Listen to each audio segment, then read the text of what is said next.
More Persona information is coming out. We have the revelation of what Persona 5S is. However, I imagine that this is going to be something that is going to disappoint a lot of people. A lot of you guys were expecting Persona 5 on the go on the Nintendo Switch. It seemed like all the hints were there with Joker being added to Super Smash Bros. However, we have a new Persona 5 title being announced, a spin-off title. This one is coming to the Nintendo Switch. It's also coming to the PlayStation 4. It's not your traditional Persona game. Rather, it's Persona 5 Scramble, the Phantom Strikers, an action RPG that is a joint project between Atlus, Tecmo Koei, and Omega Force. And if you know about Tecmo Koei and Omega Force, you might know where we're going with this game, so I do want to talk about that and give you guys a little bit of an insight. Days Gone is out tomorrow. The reviews are out and they're looking a little bit mixed. However, do note that Days Gone will be getting free DLC and that DLC will be kicking off in June. And lastly, for those of you guys that are big fans of Jak 3 will be available in a physical form on the PlayStation 4 with 2 limited releases. That'll be available tomorrow courtesy of Limited Run Games, but there will be a very limited amount of copies available. So if you're a fan, I would get this ASAP, especially that collector's edition, as there are only 3,500 units being made. More on that at the end of this video. First, let's talk the news everyone is talking about. Persona 5S is Persona 5 Scramble, the Phantom Strikers. They put out a small trailer for the game. You see a little bit of gameplay, but you really don't have much to go off of. It definitely retains that Persona visual style that you know and love, and the aesthetics and presentation is definitely top-notch. However, this is of course not a traditional Persona title. Rather, it's of that Tecmo Koei and Omega Force style game where chances are it's gonna play a little bit like a massive action title like a Dynasty Warriors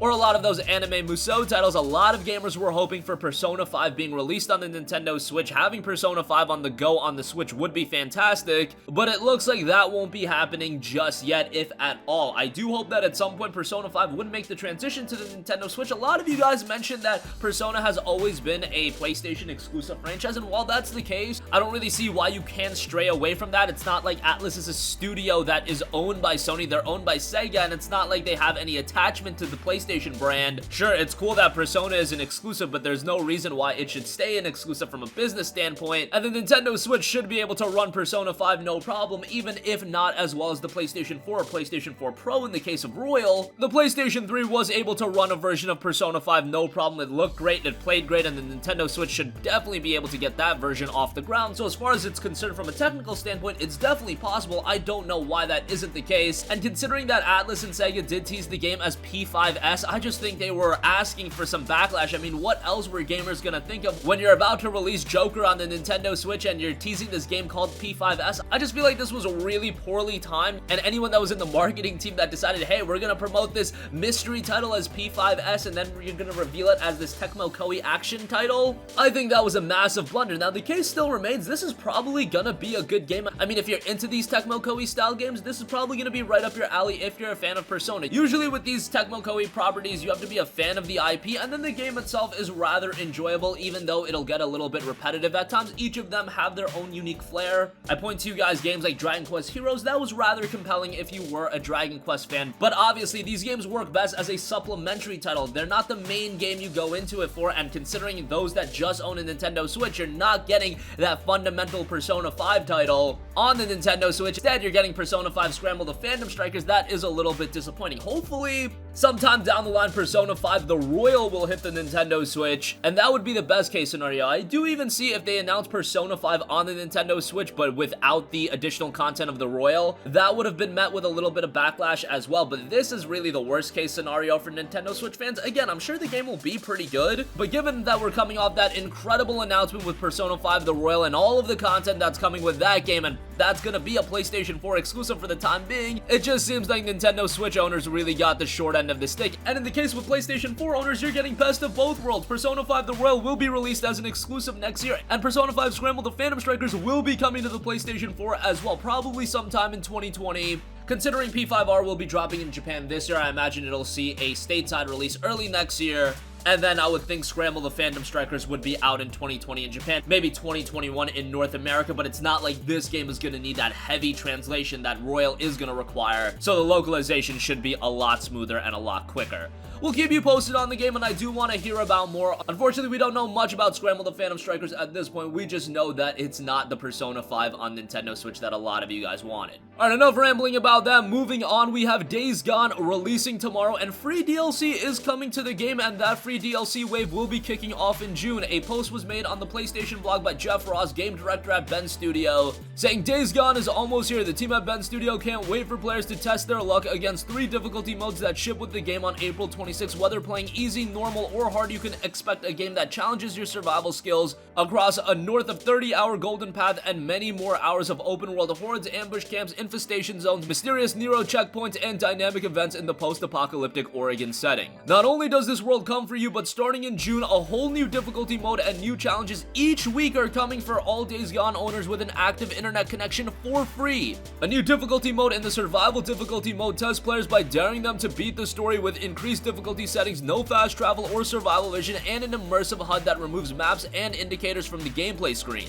Every tweak and change made is designed to further immerse players and ratchet up the tension to make this the definitive survival experience. And each week beginning in June, a new bike, horde, or combat challenge will be deployed to test players even further. These challenges take key gameplay features of Days Gone and twist them in unique ways to earn additional items and rewards. We'll give you more information on the specific challenges down below. Beating the survival difficulty and challenges won't be in vain. Players can earn new trophies and unique bike skins to show off in photo mode to prove that they're bona fide. Days Gone survivors, are you in? So Days Gone will be dropping tomorrow. Unfortunately, the reviews are a little bit of a mixed bag, currently at a 72 on OpenCritic right now. Not a bad score by any means, but given the standard that PlayStation 4 exclusive have set, with games like God of War, games like Spider-Man, Horizon Zero Dawn, Uncharted 4, the ceiling is just so high for PlayStation 4 exclusive that Days Gone does fall a little bit short of it. And I've been talking a lot about whether this game would be that top tier PlayStation 4 exclusive or it would fit comfortably as a second tier exclusive. I think based on the critic reviews, we're seeing that it is going to fit in as a second tier exclusive, but I don't think that's necessarily a bad thing. Detroit Become Human was a second tier exclusive. That game did well, and I still believe from a commercial standpoint, Days Gone will do pretty well. Probably not as well as some of the aforementioned games, but it's that big budget type of experience that really caters to a lot of mainstream gamers, and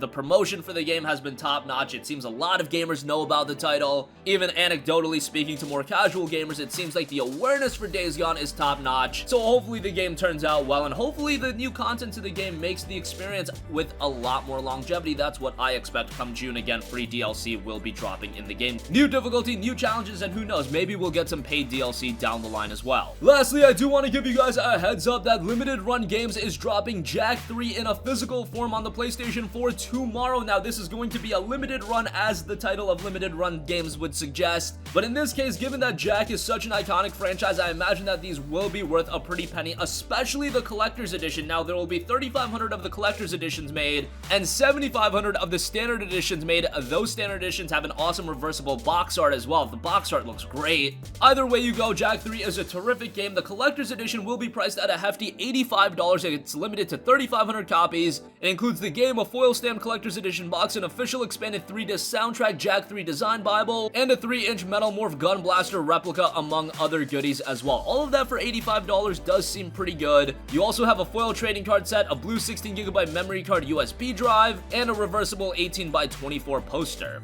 If you're a fan of Jak, I would definitely keep an eye on this one. And again, while an $85 price point for the collector's edition might seem a little bit hefty, I imagine down the line it's going to be even more expensive, especially when you can no longer buy them and they're being relisted on eBay for obscene prices. So if you have any interest in it, even a modicum of interest, dropping the $85 on the collector's edition is probably the best move right away. Again, it'll be available tomorrow. Batch 1 will be available 10 a.m. Eastern time, and then Batch 2 will be available at 6 p.m. Eastern time. Kind of cool how they do that. So they're trying to work around people's work schedules, which I think is a very nice thing of limited run games to do, so everyone at least has the opportunity to pick it up. Who knows how high the demand will be? I imagine it'll be relatively high because, again, Jak is a pretty iconic franchise. When limited run games releases, you know, one of the more niche indie titles, the clamoring to pick one of those up is only going to be so high. However, Jak 3 has such a story behind it and such a long history of a fan base behind it that I imagine this will go pretty quickly. And that's going to conclude this video. Again, Persona 5S has been revealed. Unfortunately, it's not the Nintendo Nintendo Switch port a lot of people were hoping for. However, Scramble the Phantom Strikers could still be a pretty compelling action RPG. Tecmo Koei and Omega Force game, so you kinda know what you're getting into here with these Musou style games, but nonetheless, could be something good, especially with that quality Persona 5 presentation. Days Gone will be getting some free DLC, and the free DLC kicks off in June with a new difficulty mode as well as new challenges being rolled out weekly. And again, limited run games will be releasing Jak 3 physically. If you have any interest in it, be on top of it tomorrow, 10 a.m. Eastern Time, 6 p.m. Eastern Time for Badge 2. 3,500 of the collector's editions will be available, 7,500 of the standard editions. That's gonna conclude this video. Sound off with all of your thoughts in the comment section down below. Thank you for watching, and goodbye.